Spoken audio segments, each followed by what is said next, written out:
Taiwan has had enough. After years of trying to avoid direct confrontation, it's now preparing for war with China.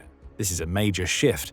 For decades, Taiwan stayed passive, even as Chinese warships circled and jets violated its airspace. But now the island is rearming, retraining, and publicly drawing red lines. So what exactly has Taiwan done, and how could it reshape one of the most dangerous flashpoints in the world?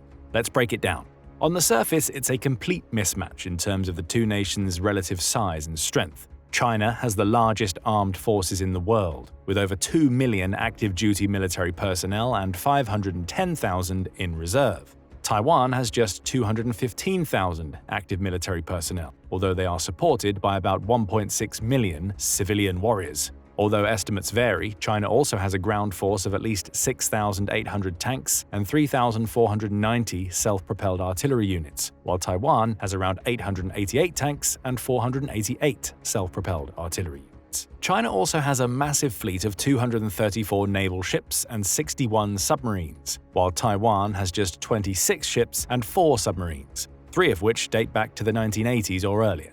China's Air Force, the People's Liberation Army or PLA Air Force, has over 3,309 warplanes, including the J-20 fifth-generation stealth fighter. Taiwan, on the other hand, has only 761 military aircraft, with the most modern being upgraded fourth-generation US-made F-16s. China's defense budget in 2024 was around $408 billion, while Taiwan's was approximately $19 billion, meaning the gap between the two is only likely to grow. China has long held that Taiwan is its property and reunification is inevitable, whether that happens peacefully or the island nation is taken by force. And it's fair to say that without massive support from the US, which in principle supports the One China policy, but in practice acts as a highly visible backstop for Taiwan's steadfast independence, China would probably have invaded and taken over Taiwan already. But in recent months, particularly since the administration of President Donald Trump took office in January 2025, the US has signaled a changing strategy towards Taiwan and China, which suggests a reluctance to put boots on the ground should China launch an invasion. Taiwan is still awaiting around $20 billion in advanced weaponry it bought from the US from 2021 to 2023, with delivery delayed due to the US's ongoing commitments to the conflict in Ukraine and the Middle East. Simultaneously, China has ramped up the pressure significantly, with a string of massive military exercises around the island and a major escalation of so-called grey zone aggression, which we'll discuss shortly.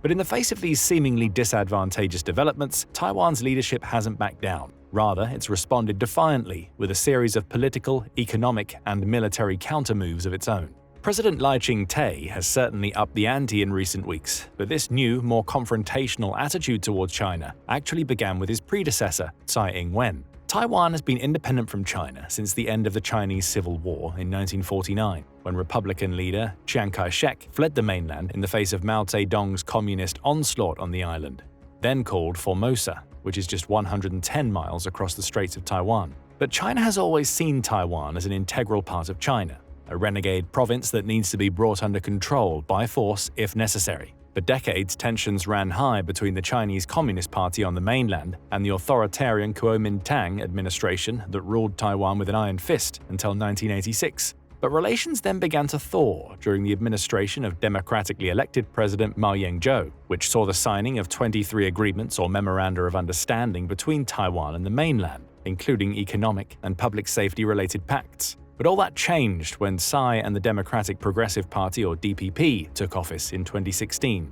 She more or less shredded the so-called 1992 consensus, which the Ma administration had interpreted as one China with respective interpretations. She emphasized strengthening Taiwan's international presence and bolstering ties with allies like the US and Japan, while publicly speaking out against the Economic Cooperation Framework Agreement, a preferential trade agreement that increased economic links between Taiwan and mainland China. Tsai also highlighted China's domestic problems and international pressure as deterrents to any potential invasion, stating that China was unlikely to attempt an invasion due to its overwhelming domestic challenges. This defiantly independent new attitude was not taken too kindly by the CCP, which steadily increased the aggression in rhetoric, economic and diplomatic pressure, and militarily. In response to China's increasing military aggression, Tsai dramatically upgraded the military by raising its budget each year, supporting domestic defense projects like manufacturing submarines, reforming Taiwan's reserve system with an all-out defense mobilization agency, and extending conscription for young men between the ages of 18 and 36 from 4 months to 1 year. The situation took a dangerous turn following then US Speaker of the House Nancy Pelosi's visit to Taiwan on August 2nd and 3rd, 2022. The visit provoked a furious reaction from Beijing.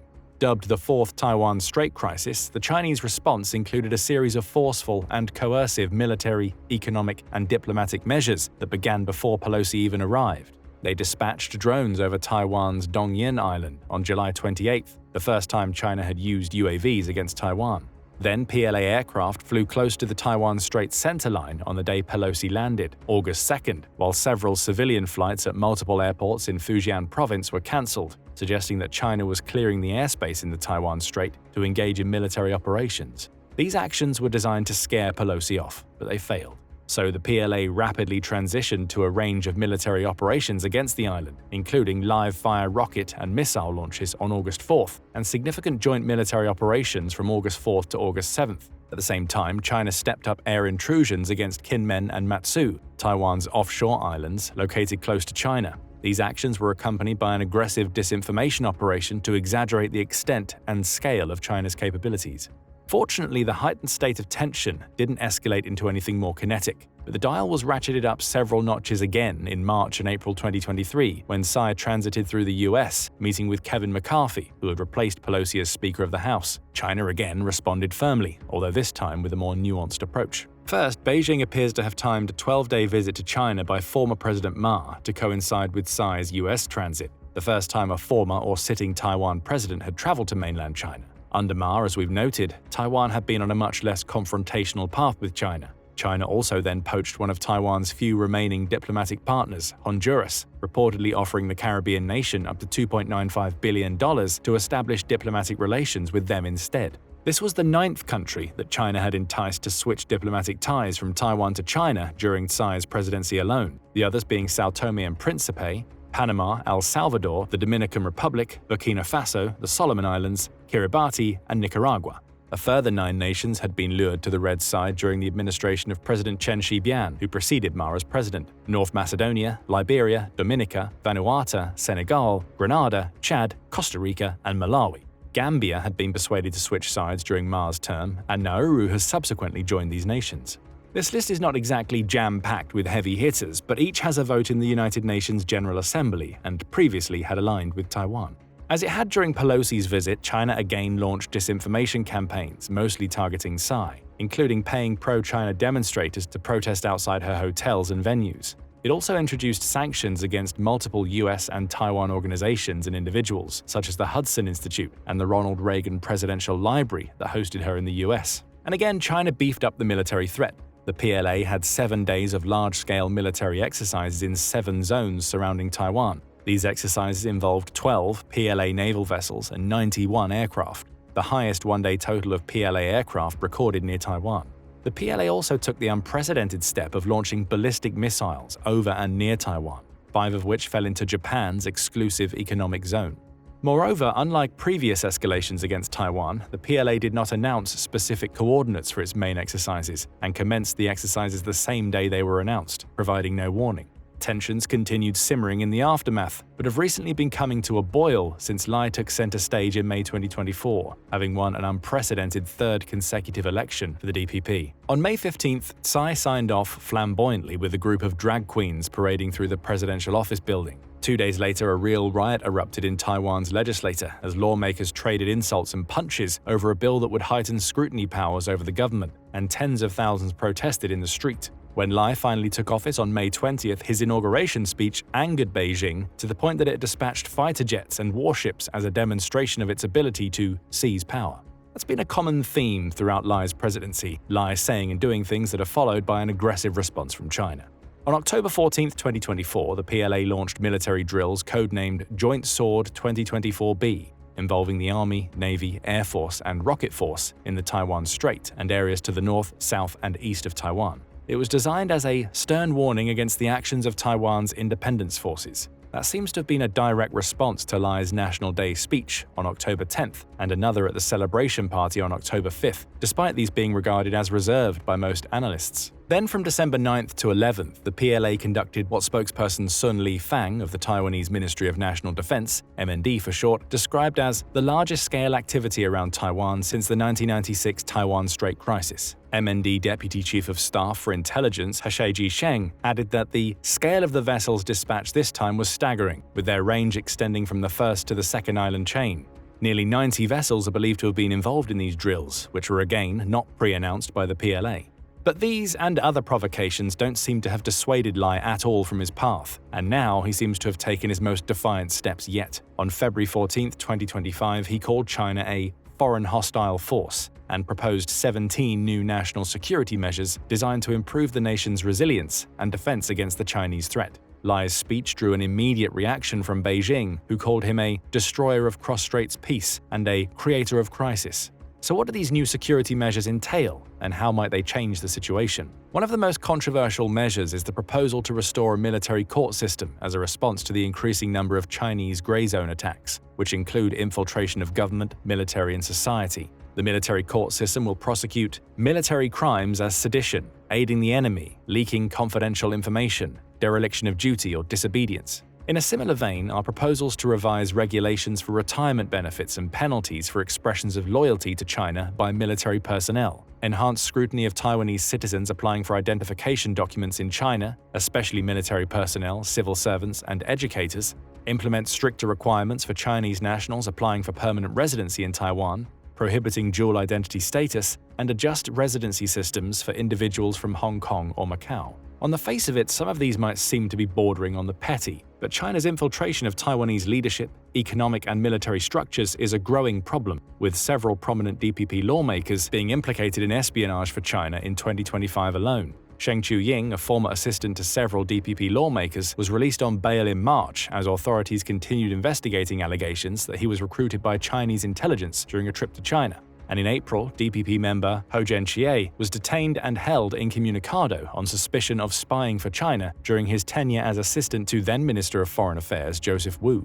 Former DPP member Huang Qujing, a former assistant to New Taipei City Councillor Li Yutian, is another who's been implicated by prosecutors in espionage for China. He is alleged to have also recruited his friend Chiu Shiyuan, former deputy director of the DPP's Taiwan Foundation for Democracy, and Wu Shangyu, who served as secretary to President William Lai during his vice presidency, then worked as presidential office staff consultant after Lai assumed the presidency. But infiltrating and subverting the Taiwanese halls of power is not the only area where Chinese gray zone tactics are at play. Lai also proposed to strengthen measures against cognitive warfare and cybersecurity threats via AI, internet applications, and other tools. That's because propaganda and cognitive warfare have long been one of China's main weapons against Taiwan, the main aim of which has been to try and sway the Taiwanese population away from independence-mindedness and make them more amenable to integration into China. But if anything, it's had the opposite effect.